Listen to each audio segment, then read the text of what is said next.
చేశారు. Actually last ఆదివారం అతుల్ సుభాష్ ఆత్మహత్య చేసుకున్నారు.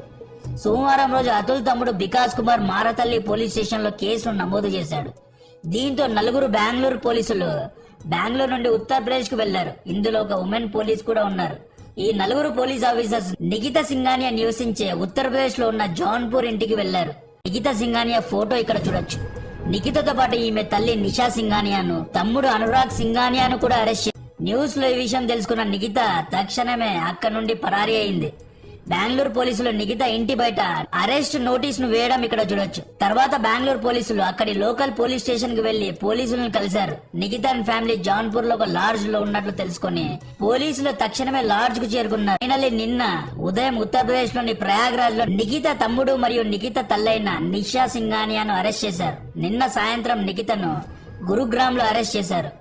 ఆత్మహత్య చేసుకున్న సాఫ్ట్వేర్ ఇంజనీర్ అతుల్ సుభాష్ వ్యవహారంలో పోలీసులు చర్యలు చేపట్టారు.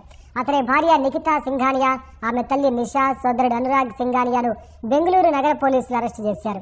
అనంతరం నిందితులను కోర్టులో హాజరుపరచగా న్యాయమూర్తి 14 రోజుల జ్యుడిషియల్ కస్టడీ విధించారు. మరోవైపు తమకు న్యాయం దక్కే వరకు తమ కుమారుడి అస్థికలను గంగా నదిలో కలపబోమని అతుల్ తండ్రి తెలిపారు. ఊర్లో ఉన్నారు. నిఖిత ఏమో వేరే ఇంట్లో ఉంది. అంటే బాగానే తప్పించుకోవడానికి ట్రై చేశారు. నిఖిత తప్పు చేయలేదు అంటే ఎందుకు పారిపోయింది, ఎందుకు తప్పించుకోవాలి అని చూసింది. దొంగల్లాగా పారిపోయే అవసరం ఏముంది? వీళ్లను ఇలహాబాద్ హైకోర్టులో ప్రవేశపెట్టారు. ప్రస్తుతం ఈ ముగ్గురు జ్యుడిషియల్ రిమాండ్ లో ఉన్నారు. అతుల్ ఆఖరి కోరిక ఈ కేసును కర్ణాటక కోర్టులో వాదించాలి అని.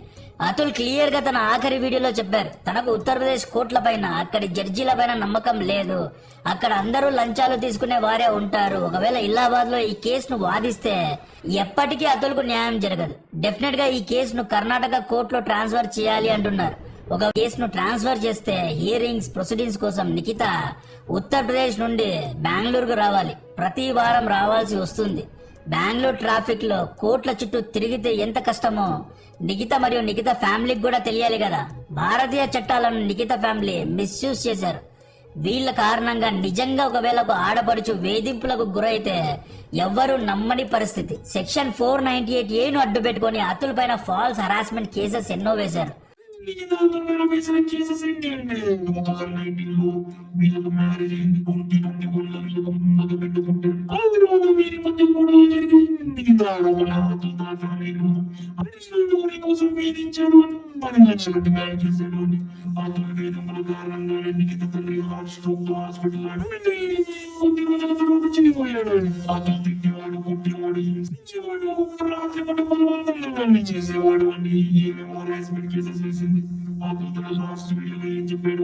నిఖిత తనతో వేరు వేరు పొజిషన్స్ లో చేయాలి అని కోరుకునేదంట. అతుల్ అలా చేయకపోవడంతో కక్ష సాధింపు చర్యగా ఇలా కేసెస్ వేసిందంట. తన కొడుకును అతుల్ చూడడానికి 30 లక్షలు డిమాండ్ చేశారంట. భరణంగా 3 కోట్లు డిమాండ్ చేసిందంట. Nikhita Singhania family Jaunpur family court judge అయిన రీతా కౌశిక్తో కుమ్మక్కయ్యి అతుల్ సుభాష్ను టార్చర్ పెట్టారంట. 2 వారాలకు ఒకసారి అతుల్ బెంగళూరు నుండి ఉత్తరప్రదేశ్కు వచ్చి కోర్టులో హాజరు కావాల్సిందే. కోర్ట్ హీరింగ్స్ లో నిఖిత అతుల్ను హీనంగా చూసేదంట. నువ్వు ఎప్పుడు ఆత్మహత్య చేసుకుంటావు, నీవన్నీ మాటలే, చేతల్లో ఏమీ లేదు, రేపైనా నువ్వు చచ్చిపోయావు అనే వార్త నేను వినగలనా అని నిఖిత చెప్పిందంట. ఈ సంభాషణలన్నీ కోర్ట్ రూమ్ లో జరిగాయి. ఇవన్నీ విన్న రీతా కౌశిక్ నవ్వుకునేదంట. అసలు జడ్జెస్ అనేవారు న్యూట్రల్ గా ఉండాలి. కానీ రీతా కౌశిక్ ఒక పక్క ఉండి అతుల్ సుభాష్ ను టార్చర్ చేసింది. జడ్జి రీతా అతుల్తో 5 లక్షలు డిమాండ్ చేసింది. 5 లక్షలు లంచంగా ఇస్తే కేసును కొట్టిపారేస్తాను, సెటిల్ చేస్తాను అన్నదంట. ఇవన్నీ అతుల్ నీట్గా 80 నిమిషాల వీడియోలో రికార్డ్ చేసి మరీ అందరికీ చెప్పాడు. ప్రస్తుతం నిఖిత అండ్ టీం 14 రోజుల జ్యుడిషియల్ కస్టడీలో ఉన్నారు. అతుల్ సుభాష్ ఆఖరి కోరిక అతుల్ 4 ఏళ్ల కొడుకు తన తల్లిదండ్రుల దగ్గర ఉండాలి అని, తన కొడుకు నీడ కూడా నిఖిత ఫ్యామిలీ తాకకూడదు అని. బట్ ఇప్పటి వరకు కొడుకు ఎక్కడున్నాడో ఎవ్వరికీ తెలియదు. అతుల్ తమ్ముడు వికాస్ కుమార్, అతుల్ తండ్రి గారు వీళ్ళందరూ భయపడుతున్నారు, వీడియోస్ పెడుతున్నారు. అతుల్ కొడుకు ఎక్కడున్నాడు, ఉన్నాడా లేడా అనేది ఎవ్వరికీ తెలియదు. నిఖిత ఫ్యామిలీ ఏమైనా చేయగలరండి. కొడుకును అడ్డు పెట్టుకుని రేపు వీరు రివర్స్ పిటిషన్ వేసినా వేస్తారు. అతుల్ తల్లిదండ్రుల దగ్గర మెయింటెనెన్స్ అమౌంట్ ను లాగినా లాగగలరు. కొడుకును పెంచడానికి ప్రతి నెల మెయింటెనెన్స్ అవార్డు కావాలి అని డిమాండ్ చేసినా చేస్తారు. లేదా అతుల్ తండ్రి ఆస్తిలో వాటా అడిగినా అడుగుతారు. నిఖితా సింఘానియా యాక్సెంజర్ అనే ఒక సాఫ్ట్వేర్ కంపెనీలో పనిచేస్తోంది. ఇక్కడ ఎక్స్పీరియన్స్ ఉన్న వాళ్ళకి మినిమం 1,00,000కు పైగా శాలరీ డెఫినెట్ గా ఉంటుంది. ఇన్ని డబ్బులు వచ్చినా కూడా ఎందుకు 3 కోట్లు డిమాండ్ చేసింది, ఎందుకు మెయింటెనెన్స్ ను డిమాండ్ చేసింది? ఎందుకంటే మన ఫ్యామిలీ చట్టాలు అలా ఉన్నాయి కాబట్టి. ఈ కోర్టు హీరింగ్ జరుగుతున్నప్పుడు, అంటే అతుల్ సుభాష్ చనిపోయిన తర్వాత పోలీసులు ఇన్వెస్టిగేట్ చేస్తున్నప్పుడు నిఖితా సింఘానియా కంపెనీలో పనిచేసే ఒక మగాడు పారిపోయాడంట. అతను ఎవరు, అతనికి నిఖితకు ఏంటి సంబంధం అనే కోణం మీద కూడా విచారణ జరుగుతోంది. నిఖితకు వేరే ఏమైనా సంబంధాలు ఉన్నాయా అనే కోణం మీద విచారణ చేస్తున్నారు. ఈ ఇష్యూ అనేది రోజు రోజుకు మలుపులు తిరుగుతోందండి. ఈ సెక్షన్స్, ఈ చట్టాల ముసుగుల్లో కొంతమంది ఆడవారు మగవారిని హరాస్ చేస్తున్నారు. ఒక్కొక్కరు 5 నుండి 7 ఏళ్ల వరకు కోర్టుల చుట్టూ తిరుగుతున్నారంట. కేసును ఊరికే నడుపుతున్నారు, కేసును క్లోజ్ చేయడం లేదు. 5 నిమిషాల్లో పెళ్లి జరుగుతోంది. అటువంటిది ఒక డైవర్స్ ఇవ్వడానికి ఇన్నేళ్ళు ఎందుకు కావాలి? కోర్టు హీరింగ్ అంటూ హరాస్ చేసి సిస్టమ్ను జోక్ లాగా మార్చి పడేశారు. నిఖితను యూపీలో ఎందుకు ఉంచారు, మార్తల్లికు తీసుకురావాలి అని చాలామంది డిమాండ్ చేస్తున్నారు. అందరూ అక్క చెల్లెలు ఇలాగే ఉంటారు అని చెప్పడం లేదు. కొంతమంది ఉంటారు, నార్త్ ఇండియన్స్ ఉంటారు, డెఫినెట్గా ఉంటారు. ఢిల్లీలో ఉన్న వాళ్ళు ఉంటారు, మహారాష్ట్రియన్స్ ఉంటారు, కొంతమంది సౌత్ ఇండియన్స్ కూడా ఉంటారు.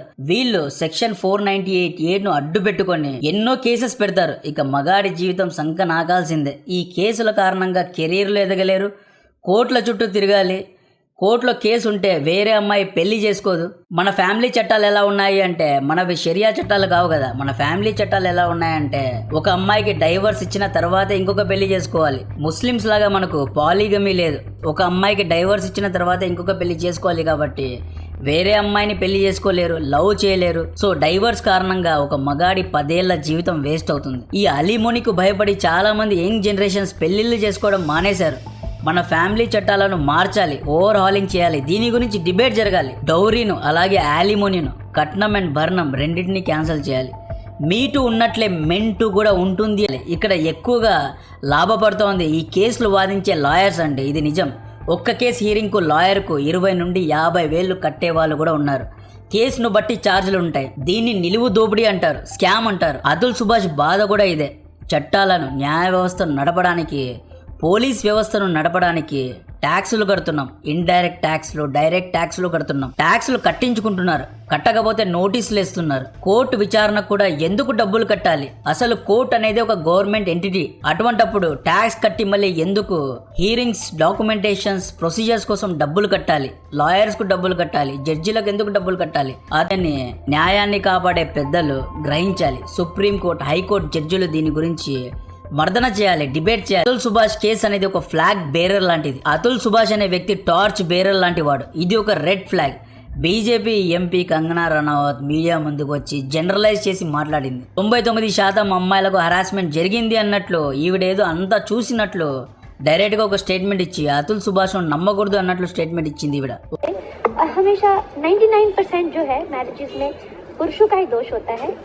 ఒక ఎంపీగా మోస్ట్ ఇర్రెస్పాన్సిబుల్ స్టేట్మెంట్ ఇది. బీజేపీ పార్టీ పెద్దలు ఈవిడ్ను నచ్చజెప్పండి లేదా ఈవిడి నోరును ఊహించండి. ఏది పడితే అది మాట్లాడుతోంది. ఇది బీజేపీ పార్టీకు మంచిది కాదు. కోల్కతా డాక్టర్ కేసులో ఎవరైనా జనరలైజ్ చేసి మాట్లాడి ఉంటే ఎలా ఉండేది? స్పెసిఫిక్గా ఇష్యూను బట్టి చూడాలి, ఇష్యూను ఇష్యూలాగా చూడాలి. అమ్మాయిలకు ఒక్కటే కాదు, అబ్బాయిలకు కూడా హరాస్మెంట్ అనేది జరుగుతుంది. దీన్ని కంగనా రనౌత్ గ్రహించాలి. కంగనా రనౌత్కు అమ్మాయిలు ఒక్కటే కాదు, అబ్బాయిలు కూడా ఓట్లు వేసి ఉంటారు. ఈవిడ జనరలైజ్ చేసి మాట్లాడకూడదు. అది కూడా పార్లమెంట్ బయట నిలబడి మాట్లాడుతోంది. ఇంతవరకు జడ్జి రీతా కౌశిక్ను ఎందుకు అరెస్ట్ చేయలేదు? దీని గురించి కంగనా అడిగిందా? అడగదు. ఇదే ప్లేస్లో ఒక మగ జడ్జి ఒక ఆడామెకు లంచం అడిగి ఉంటే ఇప్పటికే కంగనా రనౌత్ ప్లకార్డులు పట్టుకొని నిలబడేది, పెద్ద హడావిడి చేసేది, గొడవ చేసేది. అమ్మాయిల పైన అణిచివేత, జడ్జి ఎక్స్టార్షన్ చేశాడు, హరాస్ చేశాడు అని ఆ జడ్జిను పోలీస్ స్టేషన్లో వేసేవారు. ఎందుకంటే రీతా కౌశిక్ లంచం అడిగింది అనే సాక్ష్యం ఎవరి దగ్గర లేదు కాబట్టి ఈవిడ్ని ఎవరు అరెస్ట్ చేయడం లేదు. జడ్జికి ఒక న్యాయం, మామూలు మనిషికి ఒక న్యాయం ఈ దేశంలో ఉంది. అట్లీస్ట్ రీతా కౌశిక్ను విచారించండి, అది కూడా చేయలేదు. ఇంత జరిగినా రేపు నిఖిత అతుల్ పైన రివర్స్ కేసు వేసిందంటే, ఎస్ మెయింటెనెన్స్ అమౌంట్ నాకు సరిపోదు అని కేసు వేసింది. ఆ కేసు యొక్క హీరింగ్ రేపు ఉంది. అతుల్ సుభాష్ శాలరీ 84,000. ఇందులో డైరెక్ట్, ఇండైరెక్ట్ ట్యాక్స్, పిఎఫ్ అన్నీ కట్టాయి 70,000 వరకు మిగలొచ్చు.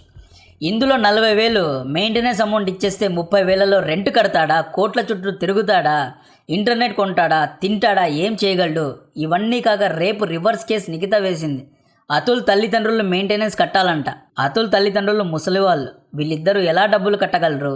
నిన్న బెంగళూరులో 33 ఏళ్ల హెడ్ కానిస్టేబుల్ తిప్పన్న గారు ఆత్మహత్య చేసుకుని చనిపోయాడు. ఎందుకు చనిపోయాడు అంటే భార్య అండ్ భార్య తండ్రి అంటే ఈయన మామగారు ఇద్దరు హరాస్ చేశారంట, కాల్ చేసి బెదిరించారంట. అందుకే హెడ్ కానిస్టేబుల్ చనిపోయాడు. హెడ్ కానిస్టేబుల్ చనిపోయినప్పుడు అతుల్ సుభాష్ అంతా ఇంజనీర్ మాత్రమే.